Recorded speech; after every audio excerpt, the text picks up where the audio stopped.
조폭과 특전사, 그날의 모든 것. 그날은 2019년 늦가을이었다. 서울 외곽의 한 폐공장에서 시작된 이야기는 대한민국을 뒤흔들 사건으로 기록될 줄 아무도 몰랐다. 김태현 대위는 707특수임무단 소속의 정예 특전사였다.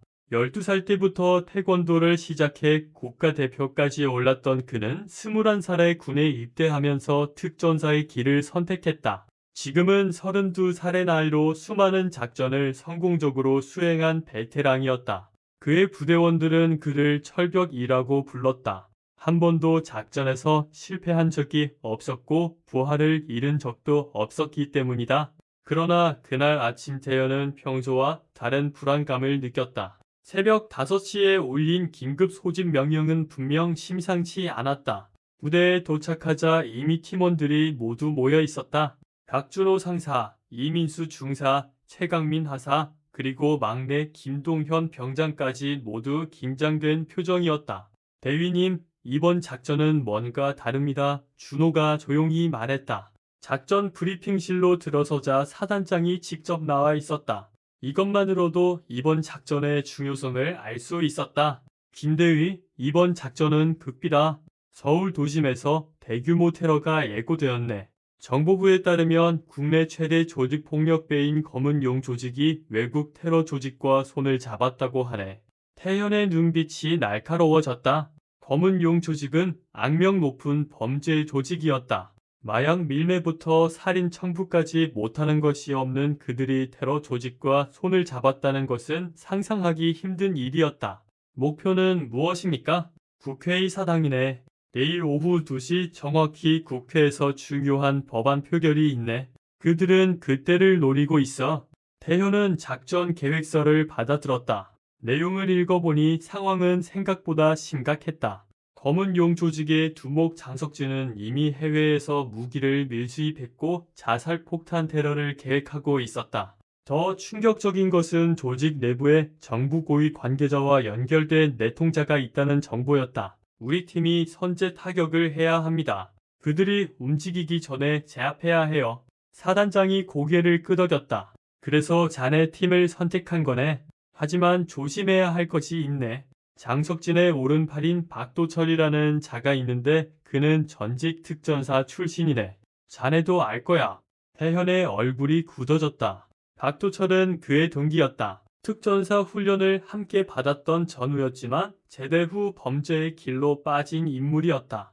뛰어난 전투 실력과 특전사의 전술을 모두 알고 있는 그는 가장 위험한 적이 될 것이 분명했다. 부대를 나서면서 태현은 팀원들을 불러 모았다. 이번 작전은 우리가 경험한 것 중 가장 위험할 거다. 적은 우리의 전술을 알고 있고 중화기로 무장했다. 하지만 우리는 대한민국 최정예 특전사다. 실패는 없다. 팀원들이 일제히 격려를 했다. 작전 준비는 철저했다. 대현은 검은용 조직의 아지트로 추정되는 곳들을 하나씩 정찰했다. 서울 구로구의 한 폐공장이 가장 의심스러웠다. 겉으로는 버려진 건물처럼 보였지만 밤이 되면 수상한 차량들이 드나들었다. 민수가 드론을 띄워 공중 정찰을 했다.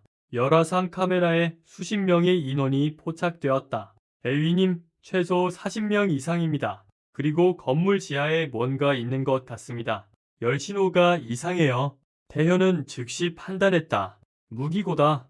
저기에 폭발물을 보관하고 있을 거야. 그때 동현이 무전을 받았다. 대위님, 본부에서 긴급 연락입니다. 내일 작전이 오늘 밤으로 앞당겨졌답니다. 상황이 급박하게 돌아갔다. 정보부에서 추가 정보를 입수한 모양이었다.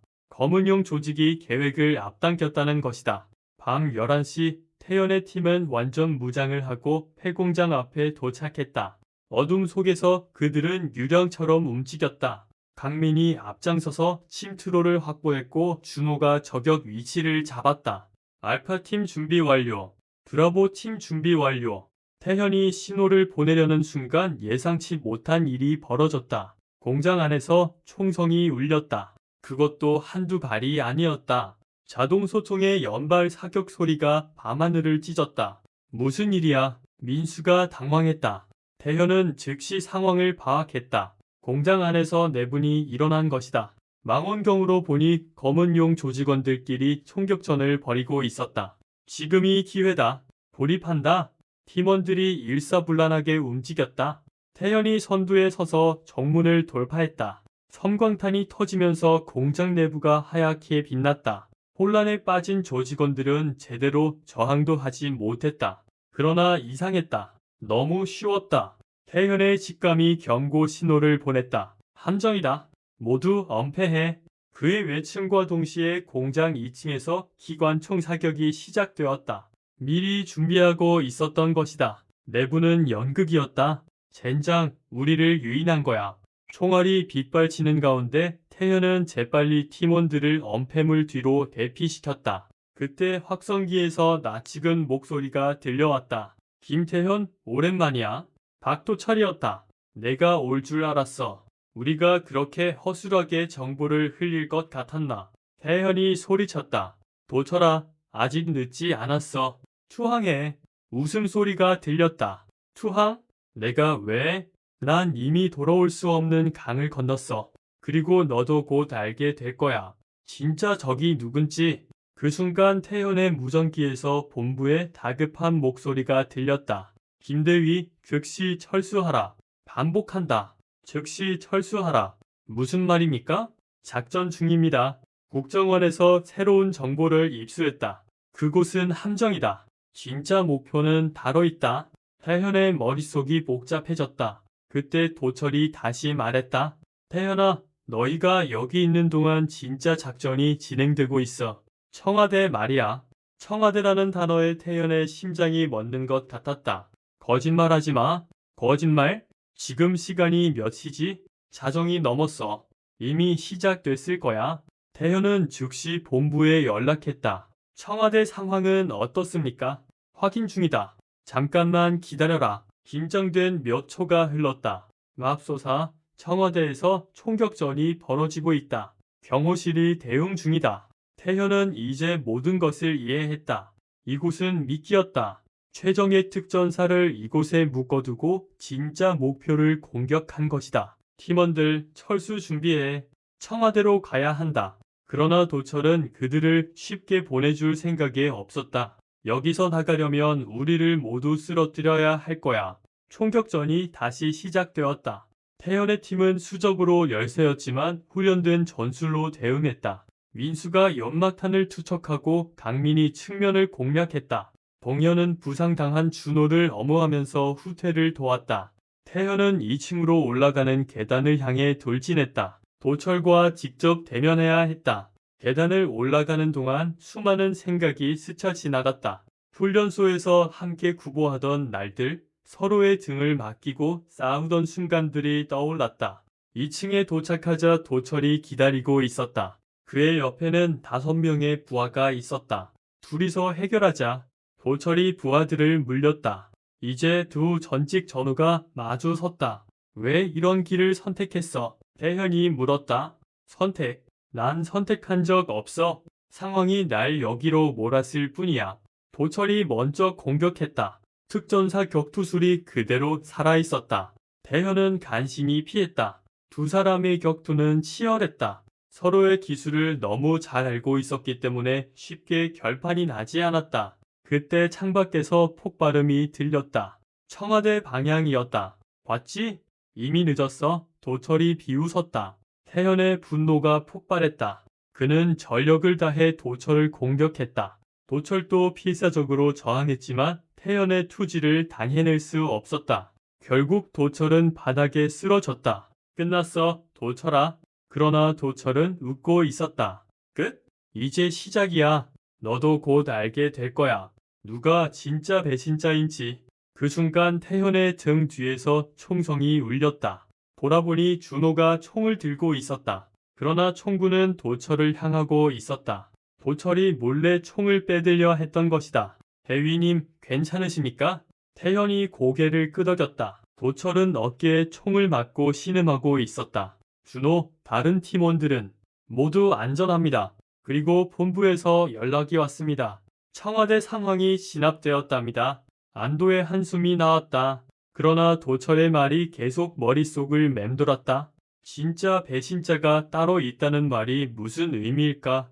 태현은 도처를 묻고 본부로 연락했다. 목표 제압 완료. 장석진은 어디 있습니까? 그것이 대위님. 장석진은 청와대 공격 현장에서 사살되었습니다. 이상했다. 두목이 직접 현장에 나선다는 것은 말이 안 되었다. 확실합니까? DNA 확인 중입니다. 태현은 불안감을 떨칠 수 없었다. 뭔가 놓치고 있는 것이 있었다. 공장을 나서려는 순간 민수가 무언가를 발견했다. 대위님, 여기 좀 보십시오. 지하로 내려가는 숨겨진 통로였다. 태현과 팀원들은 조심스럽게 지하로 내려갔다. 그곳에서 그들이 발견한 것은 충격적이었다. 대량의 무기와 폭발물, 그리고 수십 개의 서류 상자가 있었다. 태현이 서류를 확인하자 경악했다. 정부 고위 관료들의 비리 증거와 거래 내역이 빼곡히 적혀 있었다. 이건 검은 용 조직의 것이 아니야.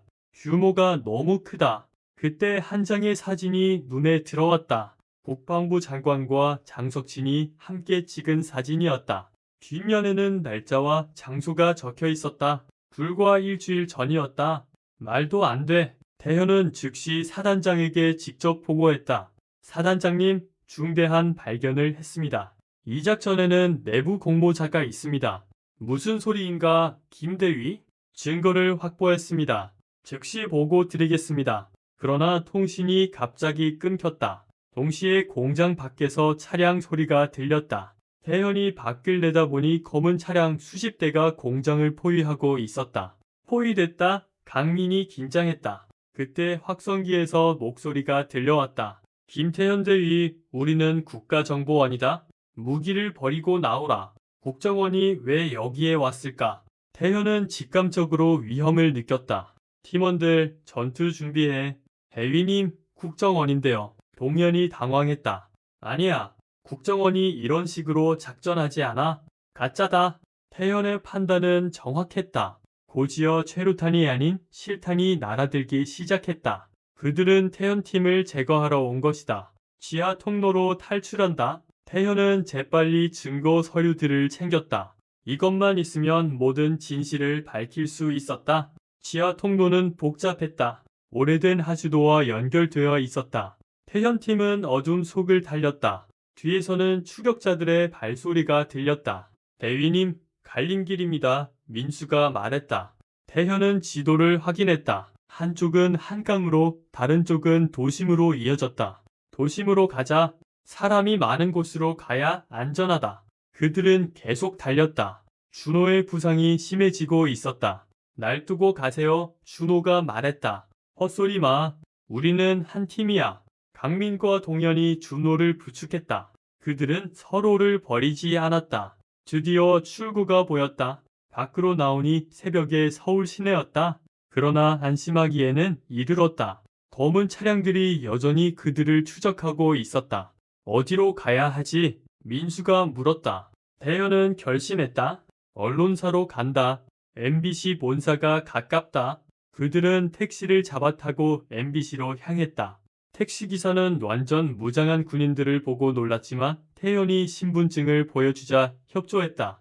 MBC 앞에 도착하자 이미 검은 차량들이 기다리고 있었다. 포위됐어요? 동현이 말했다.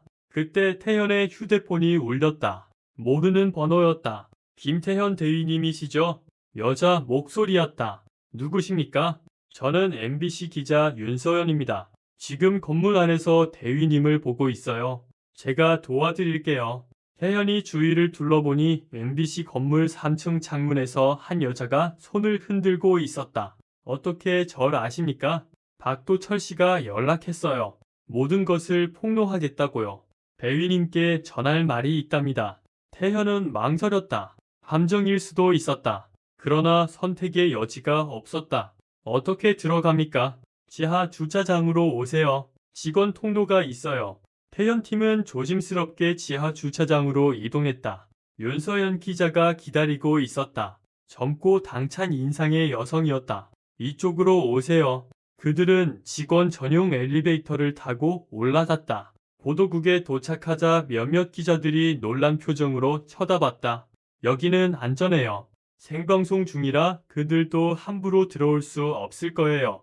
윤 기자가 노트북을 켰다. 박도철 씨가 보낸 파일이에요.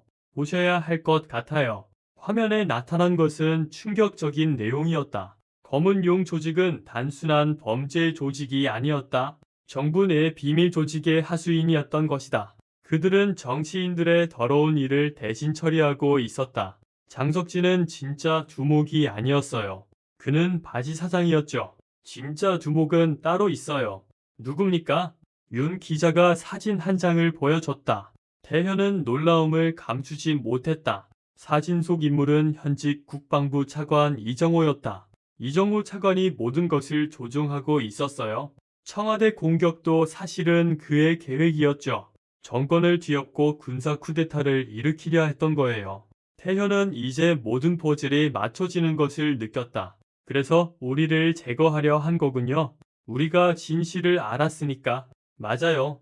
그리고 박도철 씨는 그것을 막으려 했던 거예요. 겉으로는 조직의 일원인 척하면서 증거를 모았죠. 태현은 도철을 오해했던 것을 후회했다. 도철은 지금 어디 있습니까? 병원에 있어요. 중상이 심각하대요. 그때 보도국 문이 거칠게 열렸다. 무장한 사람들이 들어왔다. 그러나 그들은 국정원이 아니었다. 군복을 입은 군인들이었다. 김태현 대위, 당신을 체포한다. 선두에 선 사람은 헌병대 중령이었다. 무슨 혐의로요? 국가 반란 음모 및 군사 기밀 유출 혐의다. 말도 안 되는 혐의였다. 그들이 태현에게 누명을 씌우려는 것이 분명했다. 증거가 있습니까? 증거는 충분하다. 저항하지 마라. 그때 윤 기자가 나섰다. 잠깐만요. 여기는 언론사예요. 함부로 연행할 수 없어요. 방해하면 당신도 체포한다. 상황이 긴박해졌다. 그때 태연이 결심했다. 윤 기자님, 생방송 가능합니까? 네? 지금이요. 네, 지금 당장이요. 윤 기자는 태연의 의도를 알아챘다. PD님, 긴급 생방송 준비해 주세요. 혼란스러운 가운데 카메라가 준비되었다.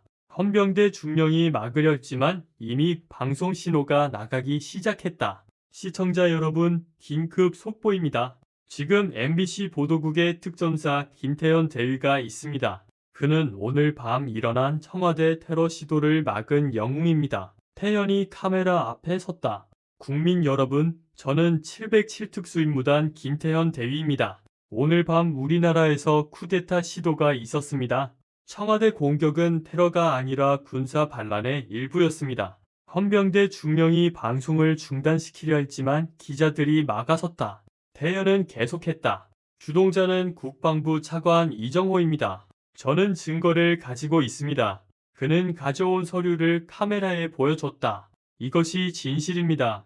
국민 여러분이 판단해 주십시오. 방송이 나가자 즉시 반응이 왔다. 시청자들의 전화가 폭주했고 인터넷은 난리가 났다. 헌병대 중령의 무전기에서 목소리가 들렸다. 철수하라.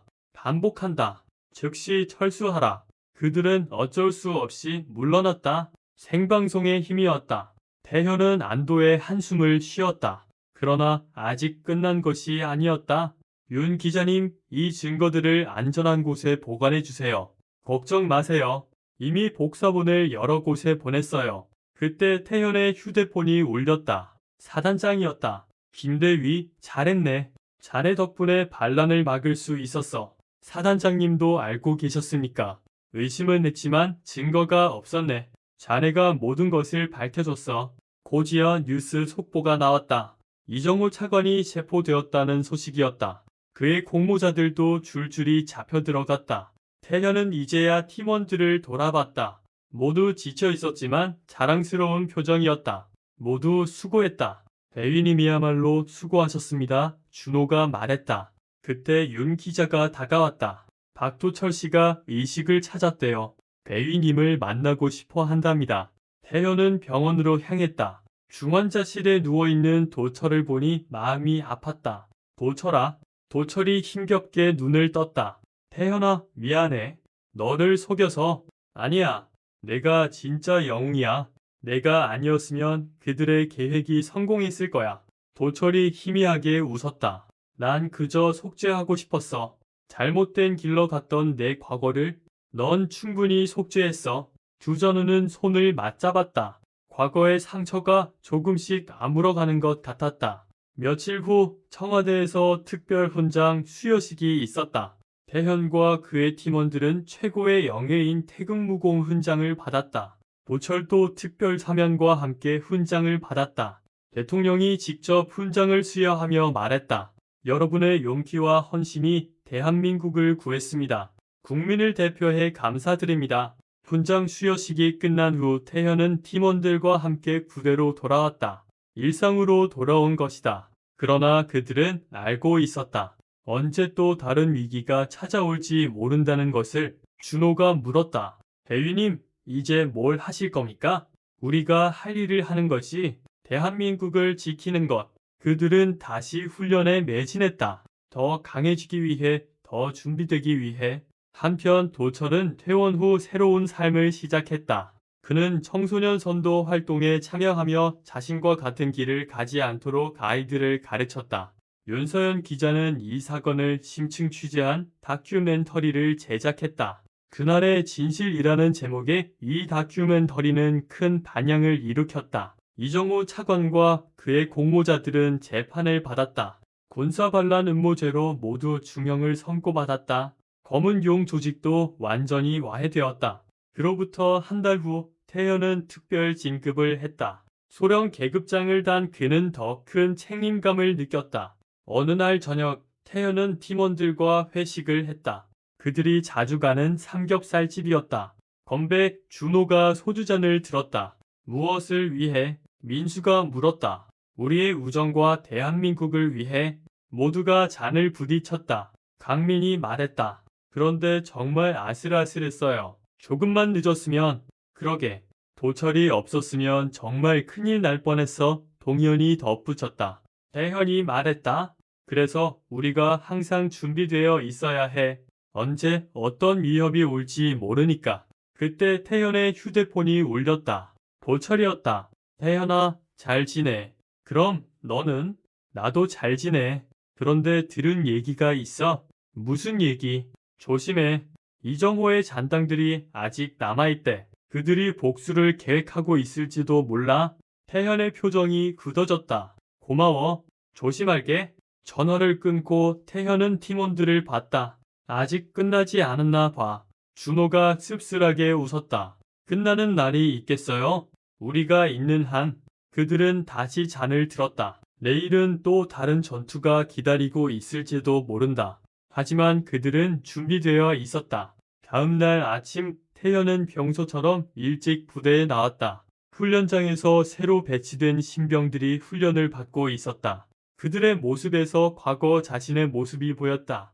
교관이 신병들에게 소리쳤다. 특전사가 되는 것은 명예다. 하지만 그 명예는 피와 땀으로 얻는 것이다. 태현은 조용히 지나가며 생각했다. 특전사의 길은 험난하다. 하지만 누군가는 가야 할 길이다. 작전실에 들어서자 새로운 작전 명령서가 기다리고 있었다. 북한 접경 지역에서 수상한 움직임이 포착되었다는 내용이었다.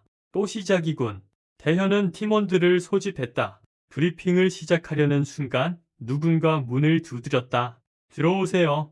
들어온 사람은 뜻밖에도 윤서연 기자였다. 김소령님, 급한 얘기가 있어요. 무슨 일입니까?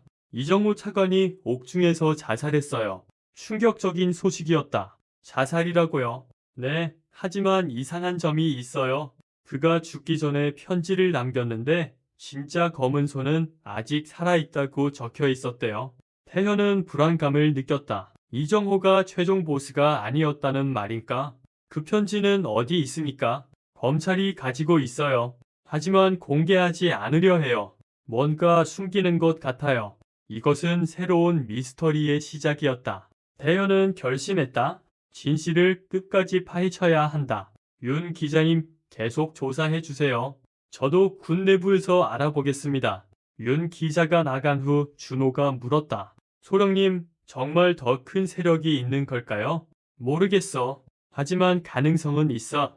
이정호 같은 사람이 혼자서 그런 큰 일을 계획했을 리 없어. 민수가 노트북을 켰다. 제가 해킹 좀 해볼게요. 이정호의 통신 기록을 추적하면 뭔가 나올지도. 조심해. 들키면 안 돼. 민수는 능숙하게 키보드를 두드렸다. 1시간쯤 지나자 그가 소리쳤다. 찾았어요. 이정호가 자주 연락한 해외 번호가 있어요. 어느 나라? 일본이에요. 그런데 이상한 게 이 번호의 주인이 한국계 일본인이에요. 이름은 한상철, 일본명은 다나카 히로시.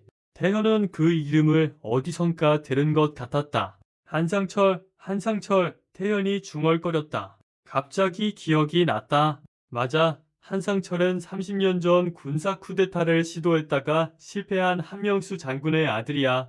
일본으로 도망갔다고 들었어. 퍼즐이 맞춰지기 시작했다. 30년 전에 복수를 준비하고 있었던 것이다. 소령님, 그럼 이번 사건은 단순한 쿠데타가 아니라 복수극이었던 거네요. 강민이 말했다. 그런 것 같아. 그리고 아마 아직 끝나지 않았을 거야. 그때 긴급 전화가 왔다. 국정원이었다. 김소령님, 일본에서 무장 집단이 한국으로 잠입했다는 정보가 있습니다. 규모는 약 20명 정도로 추정됩니다. 목적은 불명입니다. 대현은 즉시 상황을 파악했다. 한상철이 직접 움직이기 시작한 것이다. 우리 팀이 대응하겠습니다. 알겠습니다. 국정원도 협조하겠습니다. 대현은 팀원들을 봤다. 준비해. 이번엔 진짜 전쟁이 될지도 몰라. 팀원들의 눈빛이 날카로워졌다. 그들은 언제나 준비되어 있었다. 부대를 나서기 전 태현은 도철에게 전화했다. 도철아, 한상철이라는 이름 들어봤어. 한상철? 아, 그 일본 야쿠자 두목 말이야. 야쿠자 두목이라고? 응, 표면적으로는 사업가지만 실제로는 일본 최대 야쿠자 조직을 운영하고 있어. 왜? 그가 한국에 왔을 가능성이 있어? 도철의 목소리가 긴장되었다. 그럼 조심해. 그는 단순한 범죄자가 아니야. 군사 훈련을 받은 전문가들을 거느리고 있어. 전화를 끊고 태현은 작전을 세웠다. 적이 어디로 올지 예측해야 했다. 그들의 목표가 뭘까? 봉현이 물었다. 태현이 지도를 보며 말했다. 복수가 목적이라면 상징적인 곳을 노릴 거야. 국회의사당, 청와대 아니면 그는 갑자기 무언가를 깨달았다. 국립현충원이다. 현충원이요? 준호가 의아해했다. 한명수 장군의 무덤이 거기 있어. 비록 반란군이었지만 전사자로 처리되어 묻혔거든. 그들은 즉시 현충원으로 향했다. 도착하자 평화로워 보였다. 참배객들이 조용히 다니고 있었다. 너무 조용한데요. 민수가 말했다. 태현은 주위를 살폈다. 그의 직감이 무언가 이상하다고 말하고 있었다. 흩어져서 정찰해. 수상한 사람이 있으면 즉시 보고해. 팀원들이 흩어진 지 10분쯤 지났을 때 강민이 무전을 보냈다.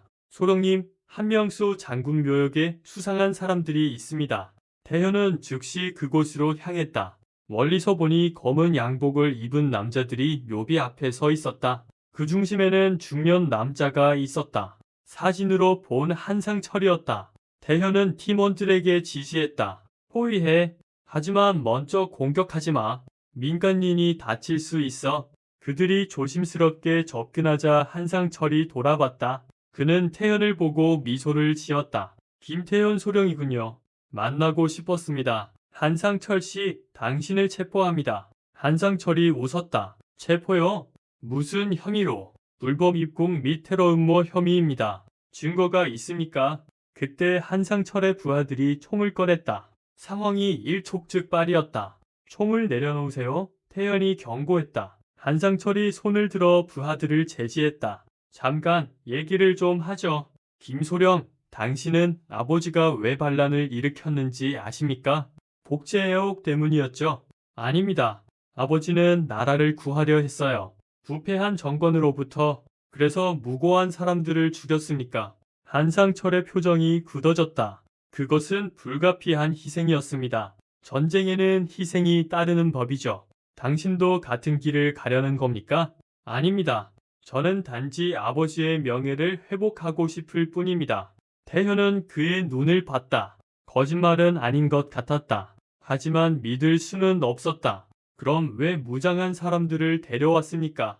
보호를 위해서입니다. 저도 이정호가 어떻게 죽었는지 알고 있습니다. 이정호의 죽음을 언급하자 태현이 놀랐다. 당신이 죽인 겁니까? 아닙니다. 하지만 누가 죽였는지는 알고 있죠. 누굽니까? 한상철이 주위를 둘러봤다. 여기서는 말할 수 없습니다. 도청하고 있을지도 모르니까. 태현은 고민했다. 한상철이 중요한 정보를 가지고 있을 수도 있었다. 좋습니다. 하지만 당신 부하들은 무장 해제해야 합니다. 한상철이 부하들에게 신호를 보냈다. 그들이 총을 내려놓았다. 이제 말해보세요. 한상철이 태현에게 다가왔다. 그림자 조직이라고 들어보셨습니까? 그림자 조직, 정부 내에 수십 년간 존재해온 비밀 조직입니다. 그들이 모든 것을 조종하고 있어요. 이정호도 그들의 졸개였을 뿐입니다. 태현은 충격을 받았다. 그런 조직이 정말 존재한다는 말일까? 증거가 있습니까? 한상철이 서류 봉투를 꺼냈다. 이것이 증거입니다. 하지만 이것을 드리는 조건이 있습니다. 뭡니까? 저와 제 부하들의 안전을 보장해 주세요. 그들도 우리를 노리고 있습니다. 태현은 결정을 내려야 했다. 한상철을 믿을 것인가 말 것인가? 그때 멀리서 총성이 들렸다. 저격수였다. 한상철의 부하 한 명이 쓰러졌다. 매복이다. 태현이 소리쳤다. 모두가 엄폐물을 찾아 숨었다. 총격전이 시작되었다. 저격수는 여러 명인 것 같았다. 누가 공격하는 거지? 준호가 물었다. 한상철이 대답했다. 그림자 조직입니다. 우리 모두를 제거하려는 거예요. 태현은 이제 한상철의 말을 믿을 수밖에 없었다. 공동의 적이 나타난 것이다. 민수, 저격수 위치 파악해. 민수가 망원경으로 주변을 살폈다. 2시 방향 언덕, 10시 방향 건물 옥상에 있습니다. 강민, 동현, 2시 방향 제 앞에. 준호는 나와 함께 10시 방향으로. 그들이 움직이려는 순간 한상철이 말했다. 우리도 돕겠습니다. 태현이 그를 봤다. 믿어도 됩니까? 지금은 같은 편 아닙니까? 태현이 고개를 끄덕였다. 특전사와 전직 야쿠자가 힘을 합친 이상한 동맹이 만들어졌다. 그들은 두 팀으로 나뉘어 저격수들을 공격했다. 태현과 준호는 건물로 향했다. 계단을 올라가면서 적들과 마주쳤다. 그들은 검은 전투복을 입고 있었다. 격렬한 총격전이 벌어졌다. 태현의 사격 실력은 정확했다. 적들이 하나둘 쓰러졌다. 옥상에 도착하자 저격수가 있었다. 그는 태현을 보고 총을 돌렸다. 하지만 준호가 먼저 쏘았다. 저격수가 쓰러졌다. 소령님, 이 사람 군인입니다. 준호가 쓰러진 저격수를 확인하며 말했다. 군번줄이 보였다. 현역 군인이 그림자 조직의 일원이었던 것이다. 한편 강민과 동현도 다른 저격수를 제압했다. 한상철의 부하들도 잘 싸웠다. 전투가 끝나자 태현은 한상철과 마주했다. 이제 믿으시겠습니까? 한상철이 물었다. 태현이 고개를 끄덕였다. 그림자 조직에 대해 더 알려주세요. 한상철이 서류를 건넸다. 이 명단을 보세요. 정부, 군, 경찰, 심지어 사법부에까지 그들이 있습니다. 명단을 보니 놀라운 이름들이 있었다. 고위 공직자들이 대부분이었다. 이들이 모두 그림자 조직원이라는 겁니까? 그렇습니다. 그들은 수십 년간 이 나라를 조종해 왔어요. 태현은 분노를 느꼈다. 자신이 목숨 걸고 지켜온 나라가 이런 자들에게 조종당하고 있었다니 이것을 어떻게 막을 수 있습니까? 우선 증거를 확보해야 합니다. 그들의 본부가 어디 있는지 알아냈어요. 어디입니까? 서울 지하 깊은 곳에 비밀 시설이 있습니다. 일제강점기 때 만들어진 지하 벙커를 개조한 곳이죠. 태현은 결심했다. 그곳을 급습해야 한다. 언제 갑니까? 오늘 밤이 좋겠습니다. 그들이 우리의 움직임을 눈치채기 전에. 태현은 팀원들을 봤다. 위험한 작전이 될 거다. 따라올 수 없는 사람은 지금 말해. 아무도 입을 열지 않았다. 모두가 각오가 되어 있었다. 그날 밤 그들은 서울 중심가의 한 오래된 건물 앞에 모였다. 겉으로는 평범한 사무실 건물이었다. 지하로 가는 비밀 통로가 있습니다. 한상철이 설명했다. 그들은 조심스럽게 건물에 들어갔다. 경비원을 제압하고 지하로 내려갔다. 계단을 한참 내려가자 거대한 철문이 나타났다. 저기야, 민수가 속삭였다. 철문 앞에는 무장한 경비원들이 있었다. 태현이 신호를 보냈다. 일제 공격이 시작되었다. 섬광탄이 터지고 총성이 울렸다. 경비원들이 쓰러졌다. 그들은 철문을 폭파하고 안으로 들어갔다. 내부는 놀라웠다. 현대식 시설이 갖춰진 거대한 지하 기지였다. 컴퓨터와 통신 장비들이 즐비했다. 여기서 모든 것을 조종했구나. 태연이 중얼거렸다. 그때 경보가 울렸다. 적들이 몰려왔다. 치열한 전투가 시작되었다. 태연팀과 한상철의 부하들은 필사적으로 싸웠다. 적들은 많았지만 그들의 팀워크는 완벽했다. 서버실이 저기 있어요. 민수가 외쳤다. 태현이 서버실로 달려갔다. 그곳에는 수많은 데이터가 저장되어 있었다. 모두 복사해. 증거가 필요해. 민수가 재빨리 데이터를 복사했다. 그 사이 다른 팀원들이 입구를 지켰다. 그때 한 남자가 나타났다. 정장을 입은 중년 남자였다. 그만하시죠, 김소령. 태현이 돌아봤다. 그는 현직 국가정보원장이었다. 원장님이 그림자 조직의 수장이었습니까? 원장이 차갑게 웃었다. 그림자 조직이라니 드라마 너무 많이 보신 것 아닙니까? 우리는 단지 나라를 위해 일할 뿐입니다. 나라를 위해? 무고한 사람들을 죽이는 것이 나라를 위한 일입니까? 때로는 큰 것을 위해 작은 것을 희생해야 합니다. 당신도 군인이니 알 것 아닙니까? 태현이 총을 겨눴다. 당신을 체포합니다. 그럴 수 있을까요? 원장이 손을 들자 더 많은 무장한 사람들이 나타났다. 그들은 포위당했다. 항복하세요, 김소령. 당신도 우리와 함께하면 됩니다. 진짜 권력이 무엇인지 보여드리죠. 태현이 고개를 저었다. 난 군인입니다. 나라와 국민을 위해 싸우는 군인이죠. 당신들 같은 권력의 노예가 아닙니다. 그때 한상철이 나섰다. 기본장, 오랜만입니다. 원장의 표정이 변했다. 한상철, 내가 왜 여기 있지? 아버지의 복수를 하러 왔습니다. 당신이 아버지를 배신했죠? 충격적인 사실이 밝혀졌다. 원장이 30년 전 한명수 장군을 배신한 장본인이었던 것이다. 그때는 어쩔 수 없었다. 너의 아버지는 너무 성급했어. 한상철의 눈에 분노가 타올랐다. 당신이 아버지를 죽였어. 그는 총을 쏘았다. 원장이 어깨에 총을 맞고 쓰러졌다. 혼란이 시작되었다. 양측이 총격전을 벌였다. 태현은 이 기회를 놓치지 않았다. 지금이다. 탈출한다. 그들은 싸우면서 빠져나왔다. 민수는 중요한 데이터를 모두 확보했다. 밖으로 나오자 경찰 사이렌 소리가 들렸다. 누군가 신고한 모양이었다. 흩어져야 합니다. 한상철이 말했다. 태현이 그의 손을 잡았다. 고맙습니다. 저도 고맙습니다.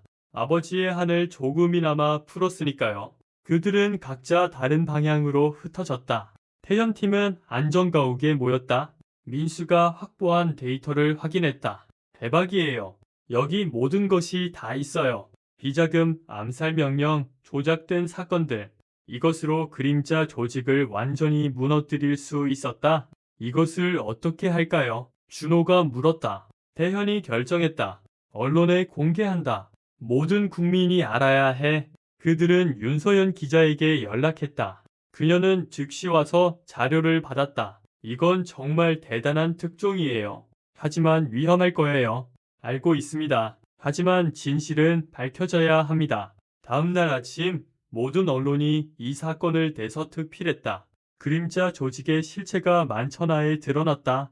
국민들은 분노했다. 대규모 시위가 일어났다. 정부는 특별검사를 임명했다. 국정원장을 비롯한 그림자 조직원들이 줄줄이 체포되었다. 재판이 시작되었고 그들의 죄상이 하나씩 밝혀졌다. 태현과 그의 팀은 다시 한번 영웅이 되었다. 하지만 그들은 조용히 부대로 돌아갔다. 한상철은 일본으로 돌아갔다. 떠나기 전 태현에게 편지를 남겼다. 김소령, 당신은 진정한 군인입니다. 아버지가 살아계셨다면 당신 같은 군인을 존경했을 겁니다. 언젠가 다시 만나길 바랍니다. 적이 아닌 친구로서.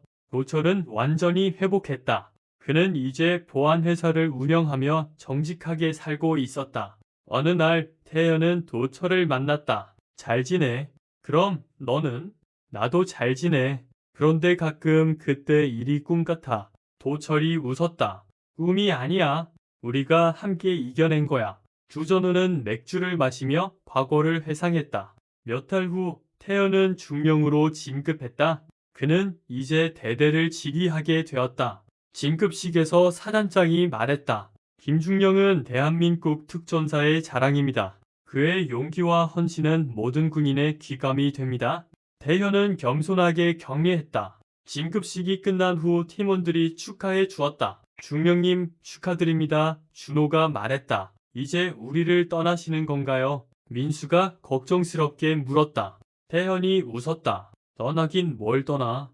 너희는 영원히 내 팀이야. 그들은 모두 웃었다. 그러나 평화는 오래가지 않았다.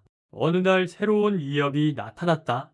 북한에서 특수부대가 난파되었다는 정보가 입수되었다. 그들의 목표는 불명이었다. 태현은 즉시 팀을 소집했다. 또 시작이다. 팀원들이 모였다. 이제는 계급이 올라간 준호 중위, 민수 상사, 강민 중사, 동현 상사가 있었다.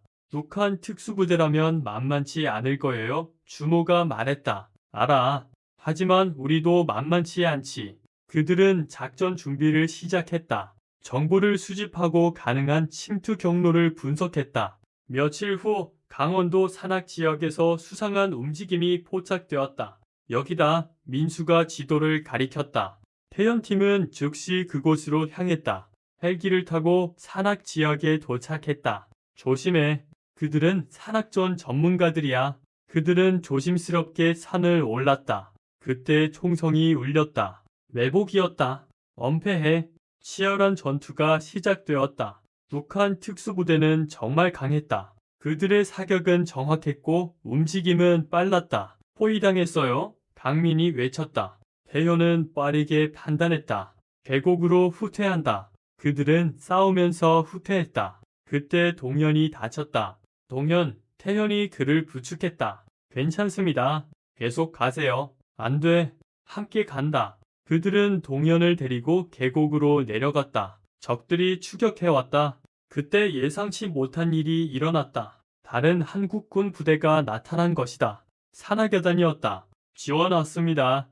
양측에서 공격하자 북한 특수부대는 후퇴했다. 전투가 끝난 후 태현은 산악여단장에게 감사를 표했다. 고맙습니다. 덕분에 살았습니다. 당연한 일을 했을 뿐입니다. 김중령님의 명성은 익히 들었습니다. 동현은 다행히 크게 다치지 않았다. 야전병원에서 치료를 받고 회복했다. 그런데 잡힌 북한 특수부대원의 진술이 충격적이었다. 우리의 목표는 김태현 중령이었다. 태현이 놀랐다. 나를? 왜? 당신이 우리의 계획을 여러 번 망쳤기 때문이다. 상부에서 제거 명령이 내려왔다. 태현은 자신이 북한의 표적이 되었다는 것을 알게 되었다. 사단장이 태현을 불렀다. 김중령, 자네가 위험해졌네. 잠시 해외로 피신하는 것이 어떤가? 태현이 고개를 저었다. 도망가지 않겠습니다. 이것도 제 임무의 일부입니다. 사단장이 한숨을 쉬었다. 자네답군. 하지만 조심해야 해. 그 후로 태현은 더욱 조심했다. 하지만 일상적인 임무는 계속했다. 어느 날 뜻밖의 방문객이 찾아왔다. 한상철이었다. 김중령님, 오랜만입니다. 한 선생님, 어떻게 오셨습니까? 경고하러 왔습니다. 북한이 당신을 노리는 것은 알고 계시죠? 알고 있습니다. 하지만 그것만이 아닙니다. 국제테러 조직도 당신을 노리고 있어요. 태현이 놀랐다. 국제테러 조직이요? 네, 당신이 과거에 저지한 테러를 기억하시죠? 그들이 복수를 준비하고 있습니다. 상황이 심각해졌다. 태현은 이제 여러 적들의 표적이 된 것이다. 정보 감사합니다. 조심하세요. 그들은 언제 어디서든 공격할 수 있습니다. 한상철이 떠난 후 태현은 팀원들과 회의했다. 상황이 복잡해졌어. 우리 모두 조심해야 해. 준호가 제안했다. 선제 공격은 어떨까요? 기다리기보다는. 태현이 고개를 끄덕였다. 좋은 생각이야. 하지만 먼저 그들의 위치를 파악해야 해. 민수가 컴퓨터를 켰다. 제가 추적해 보겠습니다. 국제테러 조직의 통신을 감청하면 며칠 후 민수가 중요한 정보를 찾았다. 찾았어요. 그들이 부산에 잠입했어요. 항구를 통해 들어온 것 같아요. 태현은 즉시 부산으로 가기로 했다. 부산에 도착한 태현팀은 항구 근처의 한 창고를 감시했다. 정보대로 수상한 외국인들이 드나들고 있었다. 저기다, 강민이 가리켰다. 창고 안에는 무기와 폭발물이 가득했다. 그들은 대규모 테러를 준비하고 있었다. 오늘 밤 급습한다. 그날 밤 태연팀은 창고를 포위했다. 그런데 이상했다.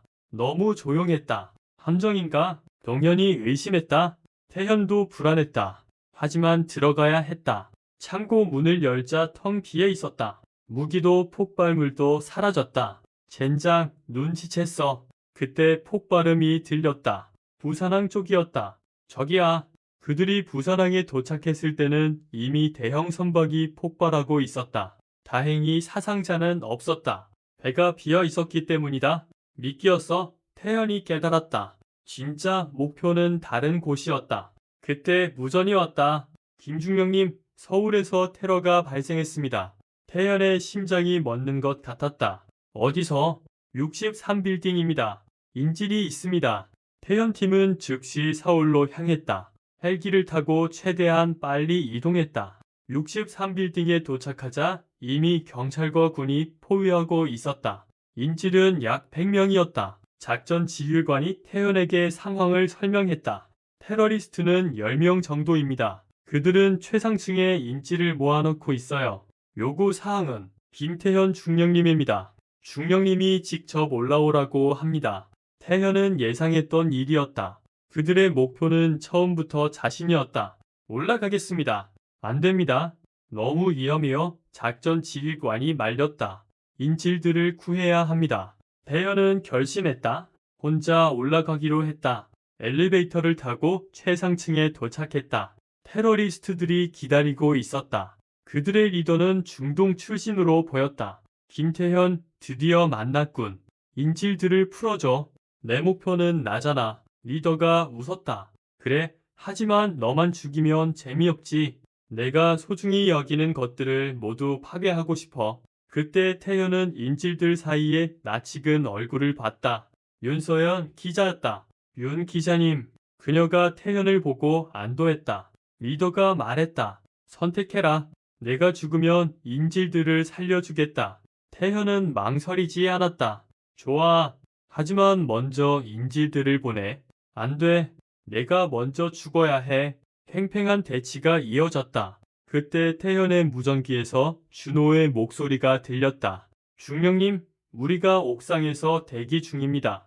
태현은 팀원들이 헬기로 옥상에 도착했다는 것을 알았다. 알았어. 태현이 조용히 대답했다. 그는 테러리스트 리더에게 다가갔다. 내 마지막 소원이 있어. 뭐지? 저 기자와 인터뷰를 하고 싶어. 내 마지막 메시지를 전하고 싶거든. 리더가 잠시 생각하더니 허락했다. 좋아. 하지만 5분만이다. 태현이 윤 기자에게 다가가 속삭였다. 곧 공격이 시작될 거예요. 인질들에게 전하세요. 신호가 오면 모두 바닥에 엎드리라고. 윤 기자가 고개를 끄덕였다. 태현은 큰 소리로 말했다. 국민 여러분, 저는 김태현입니다. 오늘이 제 마지막 날이 될지도 모릅니다. 그는 시간을 끌면서 팀원들이 준비할 시간을 벌었다. 하지만 저는 후회하지 않습니다. 군인으로서 나라를 지키는 것이 제 의무니까요. 그때 창문이 깨지면서 섬광탄이 터졌다. 팀원들이 돌입한 것이다. 엎드려, 태연이 외쳤다. 인질들이 모두 바닥에 엎드렸다. 총격전이 시작되었다. 태연은 재빨리 리더를 공격했다. 격투 끝에 리더를 제압했다. 다른 테러리스트들도 팀원들에 의해 제압되었다. 작전은 성공이었다. 인질들이 모두 구출되었다. 윤 기자가 태현에게 다가왔다. 또 구해주셨네요. 기자님이 용감하셨어요. 경찰이 테러리스트들을 연행했다. 언론은 또다시 태현을 영웅으로 보도했다. 그러나 태현은 알고 있었다. 이것이 끝이 아니라는 것을. 며칠 후 청와대에서 연락이 왔다. 대통령이 태현을 직접 만나고 싶어 했다. 청와대에서 대통령은 태현에게 말했다. 김중령, 자네는 여러 번 나라를 구했네. 어떻게 보답해야 할지 모르겠어. 저는 그저 제 임무를 했을 뿐입니다. 대통령이 미소를 지었다. 겸손하군. 그런데 자네에게 제안이 있네. 무엇입니까? 국가안보실에서 일하지 않겠나? 자네 같은 인재가 필요해. 태현은 잠시 생각했다. 감사하지만 저는 현장에 있고 싶습니다. 그곳이 제 자리입니다. 대통령이 고개를 끄덕였다. 예상했어. 자네답군. 청와대를 나오면서 태현은 하늘을 봤다. 맑은 하늘이었다. 부대로 돌아오니 팀원들이 기다리고 있었다. 중령님, 청와대는 어떠셨어요? 민수가 물었다. 별거 없더라. 모두가 웃었다. 그때 새로운 작전 명령이었다. 이번에는 해외 파병이었다. 아프가니스탄이다. 태현이 명령서를 읽었다. 드디어 해외 작전이네요. 준호가 말했다. 태현은 팀원들을 봤다. 힘들 거야. 하지만 우리는 할 수 있어. 물론이죠. 강민이 대답했다. 그들은 파병 준비를 시작했다. 새로운 도전이 기다리고 있었다. 출국 전날 태현은 도철을 만났다. 해외 파병 간다고 들었어. 응, 6개월 예정이야. 조심해. 거기는 정말 위험해. 알아. 너도 잘 지내. 두 친구는 포옹했다. 공항에서 태연팀은 다른 파병 부대원들과 합류했다. 약 300명의 한국군이 아프가니스탄으로 향했다. 비행기 안에서 태연은 생각했다. 이번 임무도 성공적으로 마치고 돌아올 것이다. 그것이 군인의 사명이니까. 아프가니스탄에 도착하자 열기가 그들을 맞았다. 사막의 나라는 한국과 너무 달랐다. 기지에 도착한 태연팀은 즉시 현지 상황을 파악했다. 탈레반이 활발하게 활동하고 있습니다. 현지 지휘관이 설명했다. 우리의 임무는 지역 재건과 치안 유지입니다. 그리고 현지 군대 훈련도 맡아주세요. 태연팀은 열심히 일했다. 낮에는 학교를 짓고 밤에는 순찰을 했다. 어느 날 현지 마을에서 도움 요청이 왔다. 탈레반이 마을을 위협하고 있다는 것이다. 태연팀이 마을에 도착하자 주민들이 겁에 질려 있었다. 그들이 우리 아이들을 데려가려 해요. 한 노인이 말했다. 태현은 분노했다. 아이들을 이용하는 것은 용서할 수 없었다. 우리가 막겠습니다. 그날 밤 탈레반이 마을을 공격했다. 태현팀이 맞서 싸웠다. 전투는 치열했다. 탈레반은 지형을 잘 알고 있었다. 하지만 태현팀의 전술이 더 뛰어났다. 새벽이 되자 탈레반은 후퇴했다. 마을은 지켜졌다. 주민들이 감사를 표했다. 당신들은 영웅입니다. 태현이 대답했다. 우리는 그저 우리 일을 했을 뿐입니다. 그 후로 태현팀은 현지인들에게 신뢰를 얻었다. 그들은 한국군을 형제라고 불렀다. 하지만 탈레반의 위협은 계속되었다. 어느 날 기지에 로켓 공격이 있었다. 공격이다. 동현이 외쳤다. 모두가 벙커로 대피했다. 로켓이 계속 떨어졌다. 부상자는? 태현이 물었다. 다행히 없습니다. 강민이 대답했다. 공격이 끝난 후 태현은 결심했다. 탈레반의 거점을 직접 공격하기로 한 것이다. 너무 위험하지 않을까요? 준호가 걱정했다. 가만히 있으면 계속 당할 뿐이야. 그들은 정찰을 통해 탈레반 거점을 찾았다. 산속 깊은 곳에 있는 동굴이었다. 새벽 태연팀은 다른 연합군과 함께 공격을 시작했다. 동굴 입구에서 격렬한 전투가 벌어졌다. 탈레반은 필사적으로 저항했다. 수류탄 태연이 외쳤다. 폭발과 함께 적들이 후퇴했다. 태연팀이 동굴로 진입했다. 동굴 안은 미로 같았다. 조심스럽게 전진했다. 그때 민수가 무언가를 발견했다. 중령님, 여기 문서들이 있어요. 탈레반의 작전 계획이었다. 그들은 대규모 공격을 준비하고 있었다. 이것을 본부에 보고해야 해. 그들이 동굴을 나오려는 순간 매복이 있었다. 탈레반이 증원군을 불렀던 것이다. 포위당했어. 준호가 말했다. 태현은 침착했다. 방어 진지를 구축해. 지원군이 올 때까지 버텨. 그들은 필사적으로 싸웠다. 탄약이 떨어져 갔다. 그때 하늘에서 헬기 소리가 들렸다. 지원군이 도착한 것이다. 헬기의 기관총이 탈레반을 제압했다. 태연팀은 구출되었다. 기지로 돌아온 태연은 작전의 성공을 보고했다. 탈레반의 계획을 사전에 막을 수 있었다. 연합군 사령관이 태현을 칭찬했다. 훌륭한 작전이었습니다. 김충량, 감사합니다. 그 후로도 태현팀은 여러 작전을 수행했다. 그들은 아프가니스탄의 평화를 가져오기 위해 노력했다. 6개월이 지나고 귀국 시간이 다가왔다. 마지막 날 현지 주민들이 작별 인사를 하러 왔다. 한 소년이 태현에게 다가왔다. 아저씨, 고마워요. 아저씨 덕분에 우리 마을이 안전해졌어요. 태현이 소년의 머리를 쓰다듬었다. 너희들이 평화롭게 사는 것이 우리의 보람이야. 비행기를 타고 한국으로 돌아오는 길, 태현은 팀원들을 봤다. 모두 지쳐 있었지만 뿌듯한 표정이었다. 모두 수고했어. 중령님도 수고하셨습니다. 팀원들이 답했다. 인천공항에 도착하자 가족들이 기다리고 있었다. 오랜만에 재회였다. 태현은 혼자였다. 가족이 없었기 때문이다. 하지만 외롭지 않았다. 팀원들이 그의 가족이었으니까. 부대로 복귀한 태현은 평소의 일상으로 돌아왔다. 훈련과 교육 그리고 작전 준비. 어느 날 뜻밖의 소식이 들려왔다. 한상철이 한국에 정착하기로 했다는 것이다. 이제 과거는 잊고 새롭게 시작하려고 합니다. 한상철이 전화로 말했다. 잘 결정하셨습니다. 김중령님 덕분입니다. 제게 새로운 길을 보여주셨으니까요. 태현은 미소를 지었다. 적이었던 사람이 이제는 친구가 되었다. 그로부터 몇 달 후 태현은 대령으로 진급했다. 이제 그는 연대를 지휘하게 되었다. 진급식에서 국방부 장관이 직접 계급장을 달아주었다. 김대령, 자네는 대한민국 군의 미래다.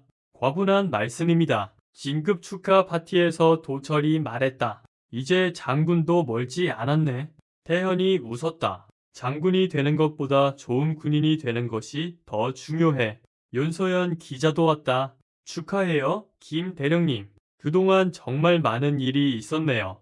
그러게요. 기자님도 고생 많으셨어요. 그녀가 미소를 지었다. 저는 그저 보도했을 뿐이에요. 진짜 영웅은 대령님이죠. 파티가 끝난 후 태현은 혼자 부대를 걸었다. 별이 빛나는 밤이었다. 그는 지난 시간들을 돌아봤다. 수많은 전투와 작전, 그리고 만남과 이별. 아직 갈 길이 멀다. 그는 생각했다. 대한민국을 지키는 일은 끝이 없으니까. 다음 날 새로운 임무가 주어졌다. 이번에는 사이버 테러 방어였다. 시대가 변하고 있어 태연이 팀원들에게 말했다. 이제는 총과 폭탄만이 무기가 아니야. 컴퓨터도 무기가 되는 시대야. 민수가 자신있게 말했다. 제가 전문가 아닙니까? 맡겨만 주세요. 그들은 새로운 훈련을 시작했다. 사이버전 대응 훈련이었다. 그러던 중 실제 사이버 공격이 발생했다. 국가 주요 시설의 전산망이 마비되었다. 북한의 소행으로 추정됩니다. 국정원이 보고했다. 태현팀이 긴급 투입되었다. 민수가 중심이 되어 대응했다. 침입 경로를 찾았어요. 역추적하고 있습니다. 몇 시간의 사투 끝에 그들은 해커의 위치를 찾았다. 놀랍게도 국내에 있었다. 내부 협력자가 있어 태연이 말했다. 그들은 즉시 해당 위치로 향했다. 서울의 한 오피스텔이었다. 돌입하자 젊은 남자가 컴퓨터 앞에 있었다. 그는 저항 없이 체포되었다. 왜 이런 일을 했지? 태현이 물었다. 남자가 대답했다. 돈 때문입니다. 북한이 거액을 제시했어요. 태현은 씁쓸했다. 돈 때문에 나라를 배신하다니. 그래도 사이버 공격은 막았다. 시스템이 복구되었다. 이 사건으로 태현은 사이버전의 중요성을 깨달았다. 그는 팀원들의 사이버 교육을 강화했다. 시간이 흘러 2020년이 되었다. 세계적인 팬데믹이 시작되었다. 군대도 영향을 받았다. 훈련이 축소되고 작전이 제한되었다. 이런 상황은 처음이에요. 동현이 마스크를 쓰며 말했다. 태현도 당황스러웠다. 보이지 않는 적과의 싸움이었다. 하지만 군의 임무는 계속되었다. 오히려 방역 지원 임무가 추가되었다. 태현팀은 격리시설 운영을 도왔다. 확진자들을 이송하고 물자를 배급했다. 군인이 이런 일도 하는군요. 한 시민이 감사하며 말했다. 태현이 대답했다. 국민을 돕는 것이 군인의 의무입니다. 어려운 시기였지만 그들은 최선을 다했다. 그러던 중 또 다른 위기가 발생했다. 북경에서 탈북자 집단이 발견된 것이다. 약 10명입니다. 여자와 아이들도 있어요. 보고가 들어왔다. 태현팀이 현장에 파견되었다. 탈북자들은 지쳐 있었다. 한 여성이 울며 말했다. 우리를 도와주세요. 북한으로 돌려보내지 마세요. 태현은 그들을 보호하기로 했다. 인도적 차원에서 당연한 일이었다. 하지만 북한이 반발했다. 그들을 돌려보내라고 요구했다. 절대 돌려보낼 수 없습니다. 태현이 상부에 보고했다. 다행히 정부도 태현의 의견에 동의했다. 탈북자들은 한국에 정착하게 되었다. 그중 한 소년이 태현에게 다가왔다. 아저씨, 정말 고마워요. 아저씨는 우리의 은인이에요. 태현이 소년의 어깨를 두드렸다. 이제 걱정하지 마. 여기는 안전해. 이런 일들을 겪으면서 태현은 군인의 역할이 단순히 싸우는 것만이 아님을 깨달았다. 2021년 태현은 준장으로 진급했다. 드디어 장군이 된 것이다. 진급식에는 많은 사람들이 왔다. 팀원들, 조철, 윤 기자, 심지어 한상철도 왔다. 축하합니다, 장군님. 준호가 경례하며 말했다. 태현이 답례했다. 고맙네. 자네들이 있었기에 가능했어. 이제 태현은 여단을 지휘하게 되었다. 더 큰 책임이 주어진 것이다. 첫 업무는 한미연합훈련이었다. 대규모 훈련이었다. 미군 지휘관이 태현에게 말했다. 김 장군, 당신의 명성은 익히 들었습니다. 함께 일하게 되어 영광입니다. 저도 영광입니다. 훈련은 성공적이었다. 한미 동맹의 힘을 보여준 것이다. 그런데 훈련 중 이상한 일이 발생했다. 훈련 계획이 유출된 것이다. 스파이가 있어? 태현이 확신했다. 조사가 시작되었다. 며칠 후 충격적인 사실이 밝혀졌다. 스파이는 미군 내부에 있었다.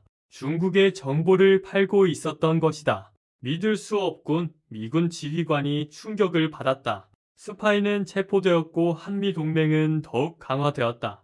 이 사건으로 태현은 국제적 명성을 얻었다. 외국 언론도 그를 주목했다. 어느 날 원에서 연락이 왔다.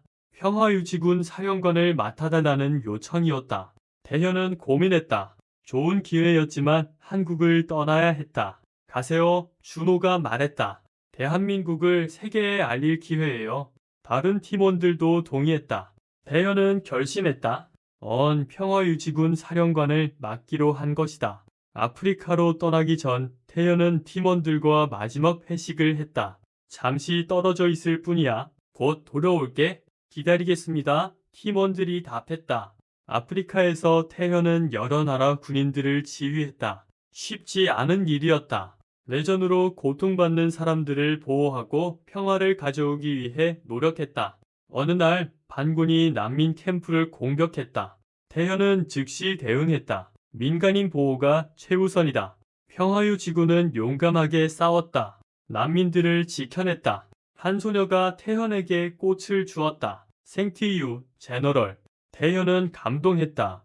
이것이 군인의 보람이었다. 1년 후 태현은 한국으로 돌아왔다. 공항에는 팀원들이 기다리고 있었다. 장군님, 보고 싶었습니다. 민수가 말했다. 태현도 그들이 그리웠다. 다들 잘 있었나? 물론이죠. 장군님, 자랑스러운 소식 들었어요. 원에서 훈장 받으셨다면서요. 태현이 겸손하게 웃었다. 별것 아니야. 복귀한 태현은 다시 여단장 임무를 수행했다. 그런데 새로운 도전이 기다리고 있었다. 북한이 신형 미사일을 개발했다는 정보가 입수되었다. 사거리가 미국 본토까지 닿는다고 했다. 전쟁 위기가 고조되고 있어 국방부 장관이 말했다. 태현은 전쟁 대비 태세를 강화했다. 훈련을 늘리고 장비를 점검했다. 그러던 중 놀라운 제안이 들어왔다. 북한이 비미 회담을 요청한 것이다. 김 장군을 지명했습니다. 국정원장이 전했다. 태현은 의아했다. 왜 자신을 지명했을까? 회담 장소는 판문점이었다. 태현이 도착하자 북한 장성이 기다리고 있었다. 김태현 장군, 만나서 반갑소. 무슨 용건입니까? 북한 장성이 조용히 말했다. 전쟁을 원하지 않소. 평화를 원하오. 태현이 의심스럽게 물었다. 그럼 왜 미사일을 개발합니까? 자위를 위해서요. 우리도 살아야 하지 않소? 대화가 이어졌다. 서로의 입장을 이해하려 노력했다. 우리가 제안하고 싶은 것이 있어?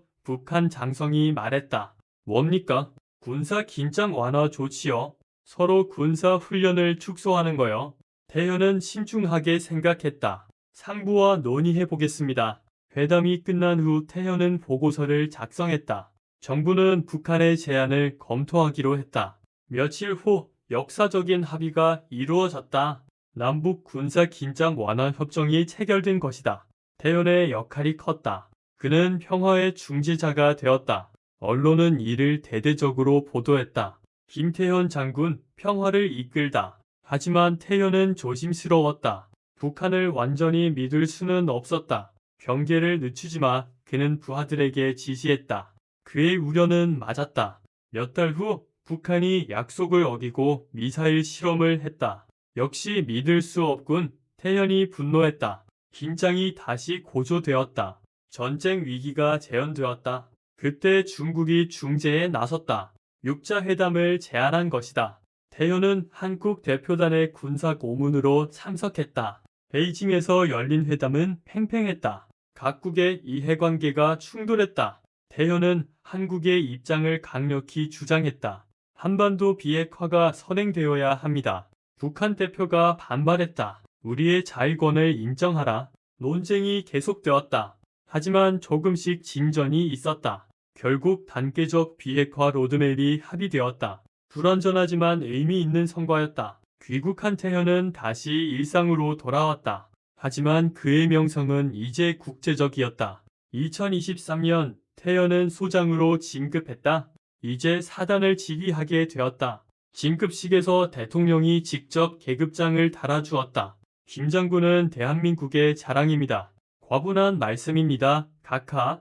소장이 된 태현은 더 큰 비전을 가지게 되었다. 미래 전쟁에 대비한 군 개혁이었다. 드론과 아이가 전쟁의 양상을 바꿀 것이다. 그는 확신했다. 태현은 첨단 기술 도입을 추진했다. 저항도 있었지만 그는 밀어붙였다. 그러던 중 큰 사건이 터졌다. 대규모 지진이 한국을 강타한 것이다. 규모 7.2입니다. 서울이 초토화되었습니다. 태현은 즉시 재난구조작전을 지휘했다. 모든 가용 병력을 투입한다. 인명구조가 최우선이다. 군인들은 밤낮 없이 구조 작업을 했다. 수많은 생명을 구했다.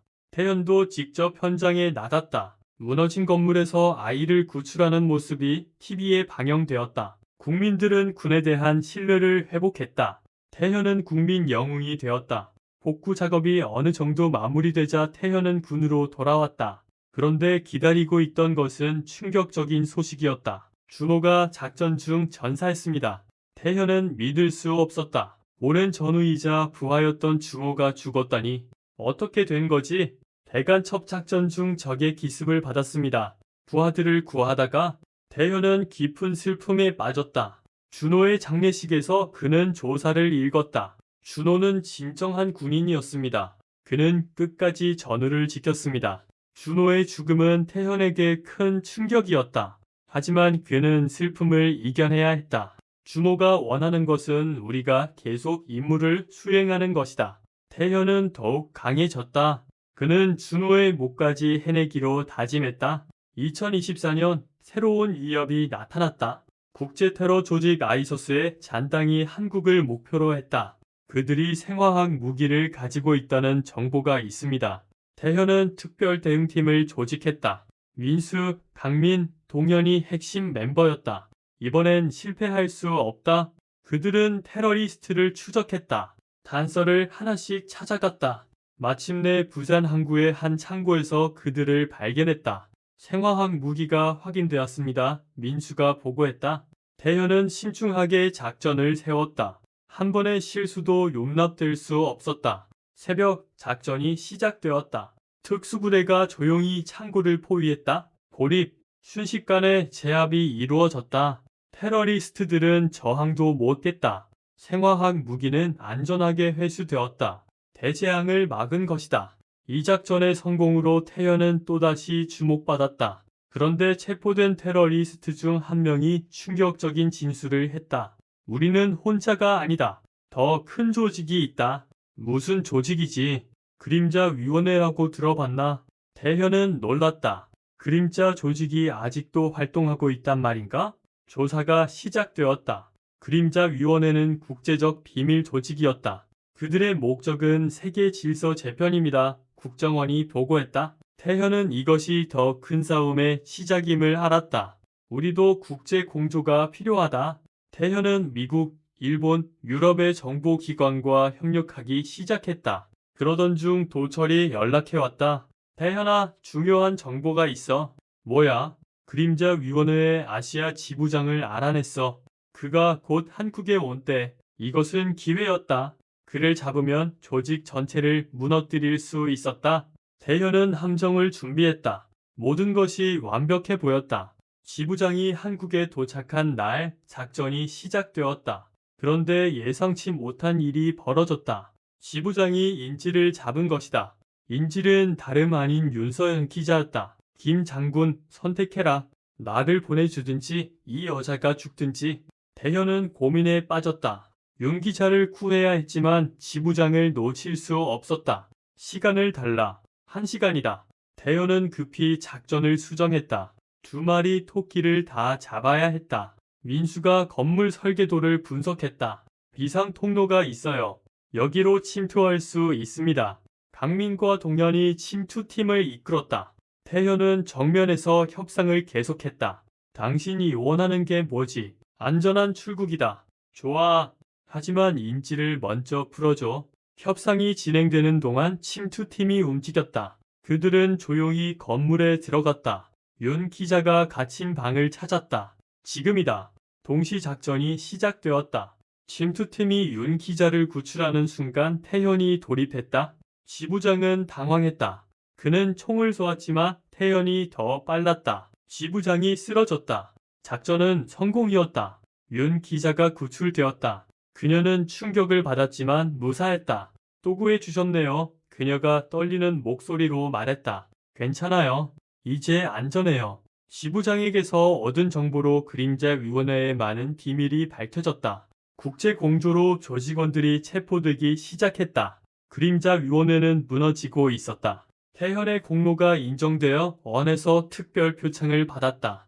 2025년 초 태현은 중장으로 진급했다.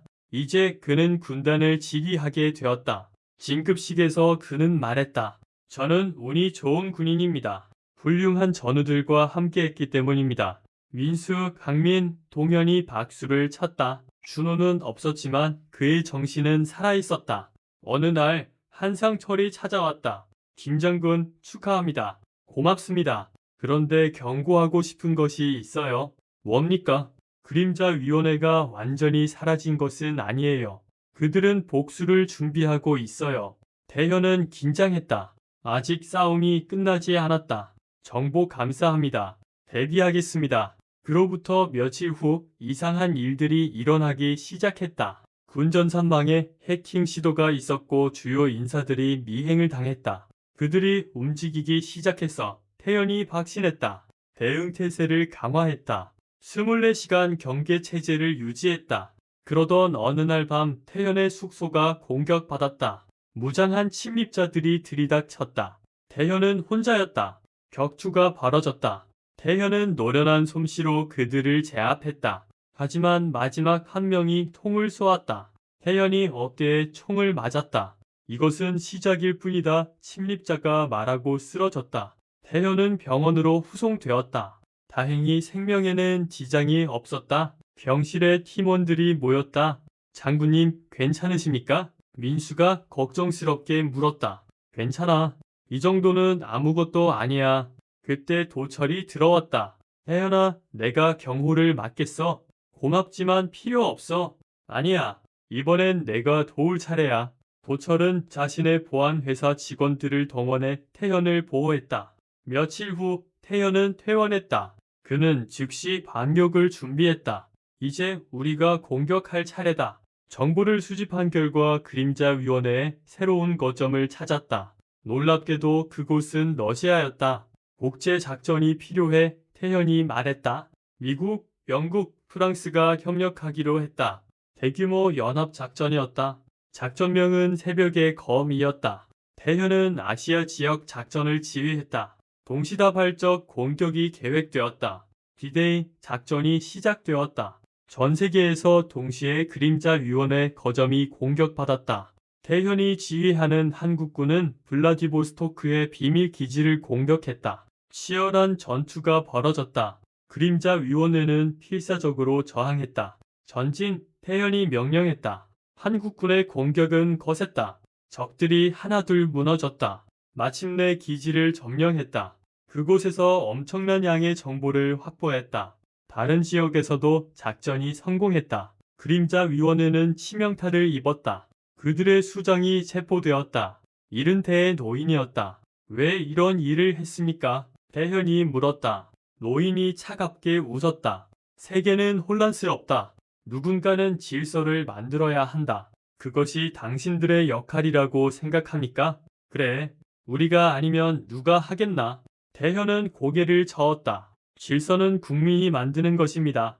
당신들 같은 독재자가 아니라. 노인이 체포,